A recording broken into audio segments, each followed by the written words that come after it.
தமிழர் ஆட்சி பார்த்துட்டு இருக்க எல்லாருக்குமே வணக்கம். சீமான் அவர்கள் 2 நாளுக்கு முன்னாடி பேசின பேச்சானது எல்லாரையுமே கடுப்பேற்றிருக்கு அப்படின்னே சொல்லலாம். கதறாங்க போட்டுக்கிட்டு, ஒரு பக்கம் காங்கிரஸ், ஒரு பக்கம் தாவேக்கா அப்படின்னு சொல்லிட்டு கதறல்ஸ் வந்து ரொம்ப அதிகமாக கேட்டுட்டு வந்துட்டு இருக்கு அப்படின்றது ஒன்று இருக்கு. அதுல சீமான் அவர்களுக்கு ஒருத்தர் சவால் விட்டுருக்காராம். அது என்ன சவால் அப்படின்னு பாத்தீங்கன்னா சீமான் அவர்கள் காங்கிரஸ் திமுக வாக்குகள் வாங்கி தானே வெற்றி பெற்றாங்க, இப்போ மட்டும் கூட்டணி மாறுறாங்களே அப்படின்னு சொல்லிட்டு ஒரு மிக முக்கியமான கேள்வியை சீமான் அவர்கள் கேட்டிருந்தாரு. அதுக்கு மாணிக்கம் தாக்கூர் அவர்கள் பதில் சொல்லும்போது சீமான் அவர்களுக்கு நான் ஒரு சவால் விடுறேன். காங்கிரஸ் வாக்குகளை வாங்கி தானே உதயநிதி எதிர்கட்சி தலைவராக இருக்கிறாரு. உங்கள் தம்பி உதயநிதி ராஜினாமா செய்ய சொல்லுங்கள். அடுத்த 24 மணி நேரத்தில் நானும் ராஜினாமா கடிதத்தை கொடுக்கிறேன். இந்த சவாலை சீமான் ஏற்றுக்கொள்கிறாரா அப்படின்னு சொல்லியிருக்காரு. எனக்கு புரியல.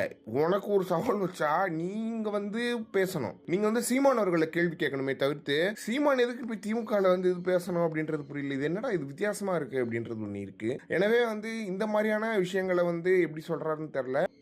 என்ன எப்படி எது எப்படியோ, ஆனா உதயநிதியை எதிர்த்து மாணிக்கம் தாக்குவாரால் ஜெயிக்க முடியாது அப்படின்றது ஊர் உலகத்துக்கே தெரியும். காங்கிரஸுக்கு ஓட்டே கிடையாது அப்படின்றது ஒன்று இருக்கு. சீமான் அவர்கள் தனித்து நின்று தோல்வி பெற்று வாங்கின 4% வாக்க தொட கூட முடியாது காங்கிரஸால. தனித்து நின்னா அந்த அளவுக்கு அடி வாங்குவாங்க தமிழ்நாட்டில் அப்படின்றது ஒன்று இருக்கு. தமிழ்நாட்டில் காங்கிரஸ் கட்சி இருக்குன்றதே திமுகவாலையும் இன்னைக்கு தாவேக்காவிலையும் தான் எல்லாருக்கும் தெரிஞ்சிருக்கே தவிர்த்து காங்கிரஸ் கட்சின்னு ஒன்று இருக்கிறது யாருக்குமே தெரியாது. அந்த அளவுக்கு தான் உங்க கட்சியோட நிலைமை இருக்கு. இதுல சவால் வர விடுறீங்க அப்படின்ற ஒரு கேள்வி எல்லாரும் மத்தியில் எழும்புது.